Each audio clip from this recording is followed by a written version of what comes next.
Hello everyone, आज हम लोग इस प्रोग्राम में देखेंगे कि हम लोग 3 नंबर दिया हुआ हो तो उसमें बिगेस्ट नंबर कैसे फाइंड कर सकते हैं using if else conditional statement.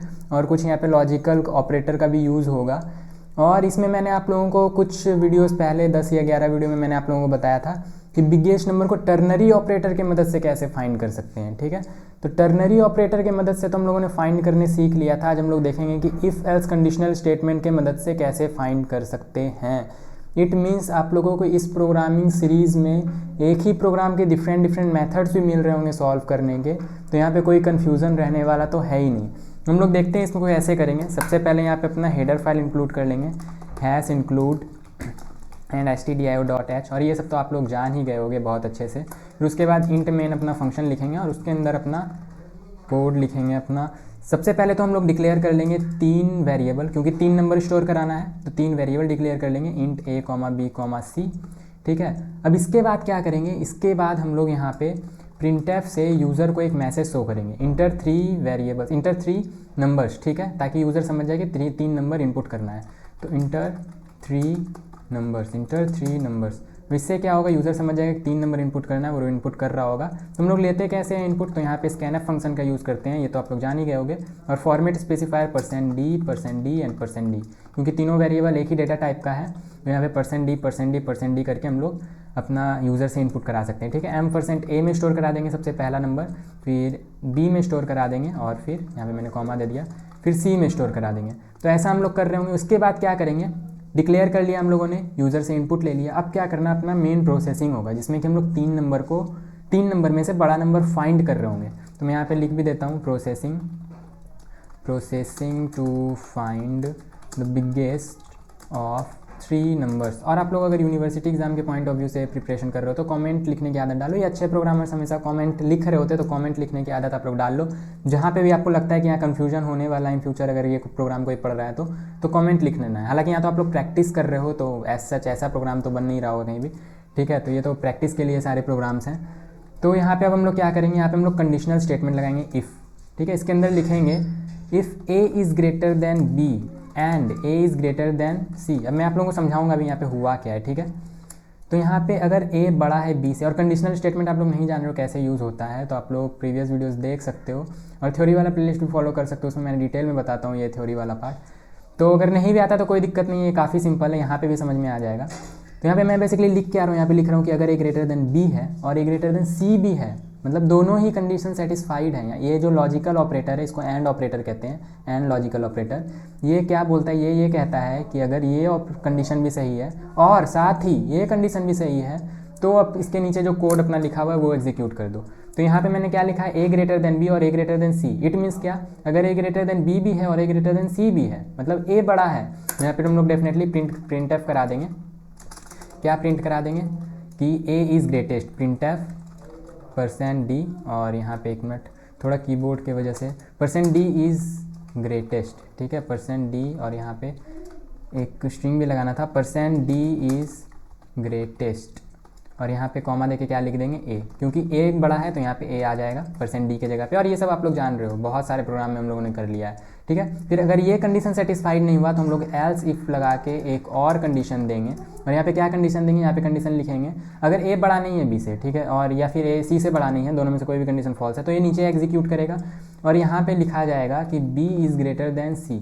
अब ये चेक करेगा कि क्या b c से बड़ा है। ठीक है, और आप लोगों को अगर ऐसे समझ में नहीं आ रहा तो मैं यहाँ पे एक और कंडीशन लगाता हूँ, b ग्रेटर देन c। अब आप लोगों को डेफिनेटली समझ में आ जाएगा कि अगर a बड़ा नहीं है तो ये नीचे आएगा, नीचे चेक करेगा कि b बड़ा है क्या c से, और क्या b बड़ा है क्या a से। यहाँ पे मैंने a लिखना था, यहाँ पे, और मैंने c लिख दिया। तो क्या b बड़ा है c से और b बड़ा है a से, मतलब b दोनों से बड़ा है क्या। अगर दोनों से बड़ा है तो यहाँ पे हम लोग प्रिंट करा देंगे कि b इज़ ग्रेटेस्ट। लेकिन यहाँ पे आप लोग b ग्रेटर देन a वाला कंडीशन नहीं भी लगाओ तो भी ये प्रोग्राम रन करेगा। अब क्यों रन करेगा, क्योंकि आप लोग देखो मैंने पहले लिखा है a ग्रेटर देन b, तो डेफिनेटली अगर ये कंडीशन फॉल्स होगा तभी तो नीचे आ रहा होगा।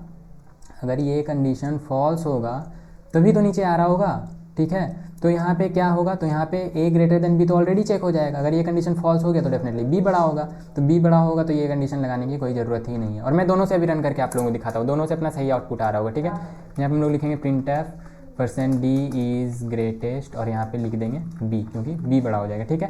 एल्स, अब 3 ही नंबर है तो ये दोनों बड़ा नहीं है, तो डेफिनेटली तीसरा नंबर ही बड़ा होगा, तो यहाँ पे और कोई कंडीशन लगाने की जरूरत नहीं है, हम लोग सीधा लिखेंगे else printf % D is greatest, और यहाँ पे कॉमा दे के लिख देंगे सी, ठीक है। ए बड़ा है तो ए प्रिंट कर दो, बी बड़ा है तो बी प्रिंट कर दो, अदरवाइज यहाँ पे सी प्रिंट कर दो, ठीक है। आप लोगों को समझ में आ गया। अब मैं एक बार रन करा के दिखाता हूँ आप लोगों को। यहाँ पे चाहो तो आप लोग लगा लो रिटर्न 0, ठीक है। And control shift and back की ओर से रन होता है, आप लोगों को पता ही होगा। फिर लिखेंगे GCC एंड प्रोग्राम का नाम program 31.c एंड फिर ./a.exe, कंपाइल करके अपना exe फाइल रन कराएंगे। ./a.exe, अरे यार मैं क्या लिख रहा हूँ, ./a.exe, और 3 नंबर इनपुट करना है। तो जैसे मान लो मैंने 45 इनपुट किया एंड, और शायद मेरा नंबर लॉक ऑफ है, 45 मैंने इनपुट किया और 96 मैंने इनपुट किया, और मान लो 32 मैंने इनपुट किया, तो यहाँ पे 96 बड़ा है तो 96 आना चाहिए, लेकिन यहाँ पे 45 आ रहा है। ऐसा क्यों? मैंने कहीं कंडीशन गलत लिख दिया क्या? A greater than B, A greater than C, B greater than C, B greater than A, ठीक है। और मैंने यहाँ पे ठीक, अच्छा मैंने यहाँ पे और ऑपरेटर यूज़ कर दिया। ओह शिट, मैंने और यूज़ किया और मैं आप लोगों को एंड बोल रहा था। यहाँ पे क्या करना है, यहाँ पे एंड ऑपरेटर यूज़ करना है, ठीक है। मैंने और यूज़ किया और मैं पता नहीं दिमाग कहाँ रहता है मेरा, ठीक है। एंड ऑपरेटर यूज़ करना था यहाँ पे। अब देखो ये सही है, इसका मतलब अभी जो इसके पहले मैंने लिखा था उसका मतलब होता है या, दोनों में से कोई एक भी कंडीशन सही होगा तो ये प्रिंट करा देगा, ठीक है। तो यहाँ पे मुझे लिखना था एंड, दोनों कंडीशन सही हो तभी ये प्रिंट कराना, अदरवाइज़ नहीं कराना। तो अब अपना प्रोग्राम सही रन कर रहा होगा, ठीक है। और मैं यहाँ पे डेफिनेटली एडिट नहीं करने वाला हूँ। मैं मुझसे जो गलती हुई है मैं आप लोगों को यहाँ पे दिखा रहा हूँ, ऐसी गलती हो सकती है आप लोगों से भी, ठीक है। इंटर 3 नंबर 56 एंड जो मैंने पहले लिखा था अब याद तो नहीं है, छोड़ो ये लिख लेते हैं, ठीक है। तो 89 इज़ ग्रेटेस्ट, तो यहाँ पे देखो सही आ रहा है बिल्कुल, और यहाँ पे मैंने टी छोड़ दिया है, यहाँ पे टी भी लिखना था। तो एक बार और कंपाइल करके रन कराते हैं। तो अब आप लोग और चाहे कोई नंबर दे दो, 45 एंड 32 एंड 20 दे दो, तो 45 बड़ा है तो यहाँ पे 45 आएगा। और मैंने क्या बताया था, अगर ये कंडीशन हम लोग यहाँ पे ना दें कि B ग्रेटर देन E तो भी रन करेगा। क्यों करेगा? मैंने बताया अगर A ग्रेटर देन B नहीं है तो यहाँ पे आएगा तो चेक करेगा कि क्या B ग्रेटर देन C है, तो यहाँ पे B प्रिंट हो जाएगा, ठीक है। मैं आप लोगों को देखो एक बार करके दिखाता हूँ, बिल्कुल सही आउटपुट आ रहा हो। यहाँ पे 20 दे देते हैं एंड 50 दे देते हैं एंड 100 नहीं, यहाँ पे चलो 30 दे देते हैं, तो 50 बड़ा है तो यहाँ पे 50 आ जाएगा। एक बार और करके मैं दिखाता हूँ आप लोगों को। इस बार यहाँ पे 50 दे देते हैं, फिर 20 एंड फिर 30, तो 50 बड़ा है तो 50 ही आएगा। और एक बार रन करते हैं 20 एंड 63 एंड 1020 लिख देते हैं, तो 1020 बड़ा है तो 1020 आ जाएगा। तो इस तरह से हम लोग अपना प्रोग्राम रन करा सकते हैं। और फिर यहाँ पे मैं कंसोल क्लियर कर देता हूँ और फिर इसको कट करते हैं, और अब मिलेंगे अपने नेक्स्ट प्रोग्राम में। और जैसा कि मैंने बताया 60 प्रोग्राम तक तो कोई चांस नहीं है कि एडवांस प्रोग्राम लोग डिस्कस कर लेंगे। हालांकि बीच में हम लोगों ने पैलिंड्रोम नंबर का कॉन्सेप्ट डिस्कस किया था, स्पेशल नंबर, और शायद कौन सा नंबर डिस्कस किया था हम लोगों ने, आर्मस्ट्रॉन्ग नंबर डिस्कस किया था। तो वो सब थोड़े अच्छे कॉन्सेप्ट थे, उसमें तोड़ने फोड़ने वाला थोड़ा कॉन्सेप्ट था, तो काफ़ी अच्छा रहता है। और लूप से वो करना और ऐसे करना काफ़ी अंतर होता है। ऐसे करने में थोड़ा हालत ख़राब हो जाता है लोगों का, क्योंकि लंबा कोड लिखना होता है, और लूप के कॉन्सेप्ट से तो काफ़ी ईजी हो जाता है। तो मैंने बिना लूप के आप लोगों को बता रखा है, तो आप लोग जाके देखना, वो सीख गए तो लूप से तो काफ़ी आसान पड़ता है वो सब।